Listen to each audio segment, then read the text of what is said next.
இயேசுவிலே பிரியமான சகோதர சகோதரிகளே, உங்கள் எல்லோருக்கும் ஆண்டவராகிய இயேசு கிறிஸ்துவின் பெயரால் காலை வணக்கங்கள் மற்றும் வாழ்த்துக்கள். நான் உங்கள் அகஸ்டின் வேதியன். இன்று ஜூலை மாதம் 2ஆம் தேதி 2026 ஆண்டவரின் மடியில் 5 நிமிடங்கள். சகோதர சகோதரிகளே, நன்மை என்பது, நல்லது என்பது, நீதி என்பது, நியாயம் என்பது இன்றைய காலகட்டத்தில் எல்லோருக்கும் கசப்பாகத்தான் இருக்குது. அது உண்மைதான். அது நல்லது ஒருத்தங்கிட்ட போய் சேர்றது ரொம்ப லேட்டு. தீமை டக்குன்னு போய் சேருது. அது என்னதான் மந்திரமோ தெரியாது. நல்லது போனால் அதை எடுத்துக்கொள்ளக்கூடிய அதை பெற்றுக்கொள்ளக்கூடிய எண்ணிக்கை ரொம்ப குறைவு. இன்றைக்கு மட்டுமல்ல, ஒரு காலத்தில் அப்படி தான். ஒருத்தன் நல்லது செய்கிறான்னா அவனுக்கு எதிரிகள் உடனே கிளம்பி வருவாங்க. தீமை செய்ய ஏமாத்து அவங்க கூட தான் நிறைய கும்பல் சேரும். நன்மைக்கு எதிர்ப்பு இருப்பது நல்லதுதான். ஏனென்றால் ஏசப்பாக்கு இருந்துச்சு, எல்லா இறைவாக்கனுக்கும் இருந்துச்சு, எல்லா திருத்தூருக்கும் இருந்துச்சு. நன்மை அவ்வளோ சீக்கிரம் போய் சேராது, தீமை சீக்கிரம் போய் சேரும். இதுதான் இன்றைய இறைவாற்றல் தியானம் தான் இன்னைக்கு மைய கருத்து. இந்த திருப்பாடலை பார்க்குறோம். நம்ம 19 திருப்பாடல். கடவுளுடைய வார்த்தை எப்படிப்பட்டது வாசிச்சு பாருங்க. கடவுளுடைய திருச்சட்டம், அவருடைய வார்த்தையானது நிறைவானது, புத்துயிர் கொடுக்கக்கூடியது, ஒழுங்கு முறைகளை கற்பிக்கக்கூடியது, நம்பத்தக்கது, ஞானத்தை கொடுக்கக்கூடியது, அனைத்தும் சரியானது, இதயத்தை மகிழ்விக்கக்கூடியது, நம் கண்களுக்கு ஒளியூட்டக்கூடியது, கடவுளை பற்றின அச்சத்தை கொடுக்கக்கூடிய ஒரு மகிமை கொண்டது, என்னால் நிலைத்திருக்கக்கூடியது, அது நீதி நெறியை கற்பிக்கக்கூடியது, உண்மையானது, நீதியானது. இன்னும் பாருங்க, பார்ப்போம். அவருடைய திருவார்த்தைகள், திருச்சட்டங்கள் பொன்னினும் பசும் பொன்னினும் மேலானது. திருப்பலாசிரியர் பாருங்க, பார்ப்போம். ஆண்டோடைய வார்த்தை இருக்குது, ஆண்டோடைய திருச்சட்டங்கள் இருக்குது, அவருடைய திருவாய் மொழிகள் இருக்குது. அது பொன்னினும் பசும் பொன்னினும் விலையேற பெற்றது. இன்னும் பாருங்க, பார்ப்போம். தேனினும் தேன் அடையினின்று சிந்தும் தெளி தேனினும் இனிமையானது. அப்பேற்பட்ட மகத்துவம் கொண்ட ஆண்டோடைய வார்த்தையை எல்லோரும் ஏற்க தயங்கினாங்க. ஏனென்றால் அது கடவுளுடைய வார்த்தை. நீதியை சொல்லக்கூடியது, நியாயம் சொல்லக்கூடியது, நல்லது சொல்லக்கூடியது. சாலமன் ராஜாவுக்கு பிறகு இஸ்ரேல் நாடு 2ஆ பிரிஞ்சிச்சு. வடநாடு, தென்னாடு. இஸ்ரேல், யூதா. யூதா தலைநகரம் எருசலேம், வடநாடு தலைநகரம் சமாரியா. வடநாட்டுக்கு என்ன பண்ணா, யெரொபோவாம் ராஜாவா இருந்தான். சாலமனுடைய ஒரு உதவியாளனா இருந்த ஒரு அதிகாரி.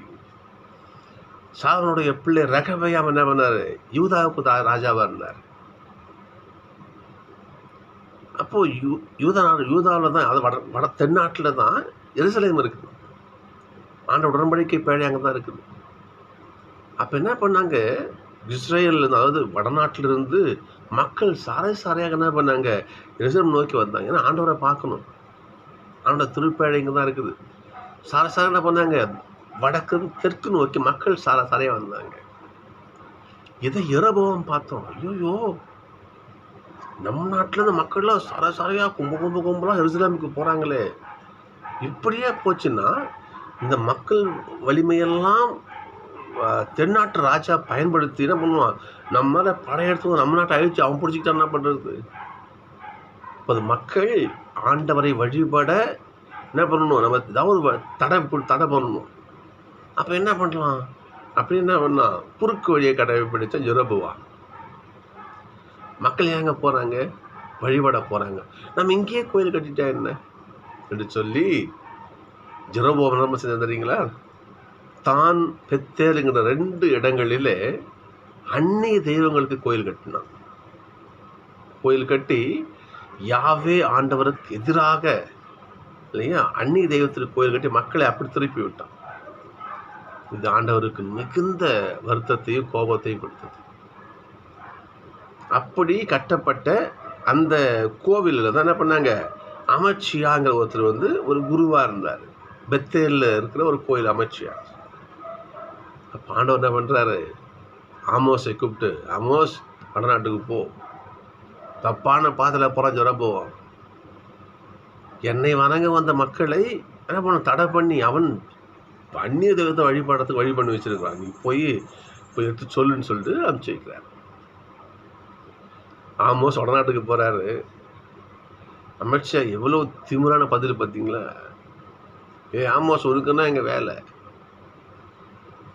இங்கெல்லாம் நீ இறைவாக்கு உரைக்காத, போ யூதா நாட்டுக்கு போ, அங்கே போயிட்டு பொழப்பு நாட்டுக்கு போ என்று இறைவாக்கு உரைக்க அந்த கடவுளுடைய வார்த்தையை ஏற்றுக்கொள் மனமலம் அமைச்சு அவர் துரத்தி விட்டுறான்.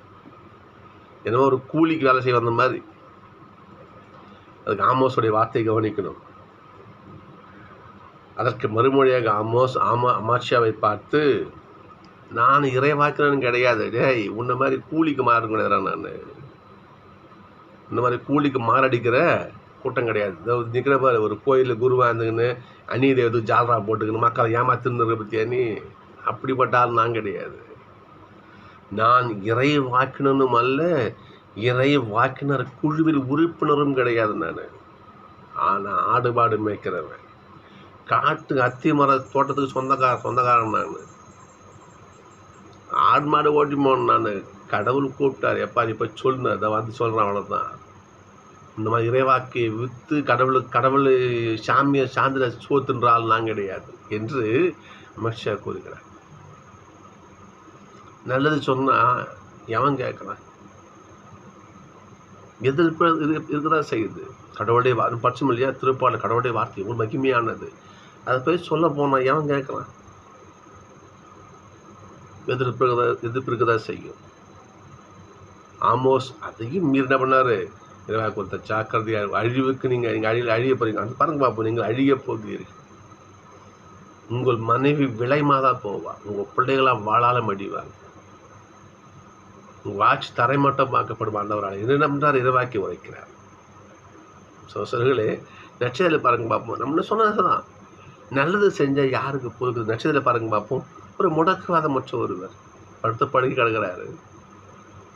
ஆனால் அவங்கள இயேசுவை பார்க்க முடியல, கஷ்டப்படுறாங்க. இன்னும் எப்படியோ என்ன பண்ணுறாங்க, கஷ்டப்பட்டு அவரை இயேசுவை கொண்டு வராங்க. அங்கே என்ன பண்ணுற, மகனே தைரியமாக இருக்கு என்று அவனை உன் பாவங்கள் மன்னிக்கப்பட சொல்லி என்ன பண்ணுறாரு, அவரை குணப்படுத்தி எழுப்பி விடுறாரு. இயேசுப்பா நல்லது தானே செய்கிறாரு, தப்புன்னு செய்யலையே. அங்கே பாருங்க, இவன் எப்படி பாவத்தை மன்னிக்கலாம்? பாவத்தை மன்னிக்கக்கூடிய அதிகாரம் கடவுளுக்கு மட்டும்தான் இருக்குது. இவன் எப்படி மன்னிக்கலாம்? அந்த பாவத்தை மன்னித்தால் நோய் குணமானது, முடக்குவாதம் குணமானது. அந்த சில மக்களுடைய பழக்கம் இது. ஒரு நோய் வருதுன்னா அதுக்கு பாவம் தான் காரணம் என்பது அவங்களுடைய நம்பிக்கை. இயேசுப்பா பாவத்தை மன்னிக்கிறார், நோய் குணமாகிறது. எது நடன்றார். அதுக்கு நம்ம அங்கே பெரிய எதிர்ப்பாங்க. சகோதரர்களே, நன்மை செய்தால் எதிர்பார்த்தான் செய்யும். இருந்தாலும் நாம் பின்வாங்கக்கூடாது. ஆமோஸ் பின்வாங்கலை, ஆண்ட வார்த்தை உரைத்தார். ஏசப்பா பின்வாங்கலை, இன்னும் பல புதுமைகள் ஆண்டவர் செஞ்சார். சகோதரர்களே, மீண்டும் மீண்டும் மீண்டுமாக சொல்கிறேன், நாம் நன்மை செய்தால், நல்லதை சொன்னால் எதிர்ப்பு இருக்கதான் செய்யும். 1000 பேர் இருந்தால் ஒருத்தவா அதை கேட்பான். தயக்கம் வேண்டாம். எல்லோருக்கும் இப்படிதான், ஏசப்பாவுக்கும் அப்படிதான். எனவே நாம் நன்மை செய்வதில் முன்னேறிக்கொண்டே செல்ல வேண்டும். அதுக்கான சொல்லி ஜெபிப்போம். ஆண்டவரே, நல்ல மன தைரியத்தை கொடுங்க எனக்கு சொல்லி இந்த பின்வாங்காமல் இருக்க மன தைரியத்தை ஆண்டோட கேட்போம். சகோதரர்களே, நன்மைக்கு இந்த உலகம் வெல்வெட்டு விரிச்சு வரவேற்காது. தீமையை உடனே ஏற்றுக்கும். அதுக்கு தீமை பக்கம் போயிடக்கூடாது. எனவே நாம் நன்மையை அறிவிப்பதில்லை, அவனுடைய வார்த்தை அறிவிப்பதில் தீவிரமாக இருப்போம். ஆண்டவருக்காக ஊழியம் செய்வோம். சந்திப்போம்.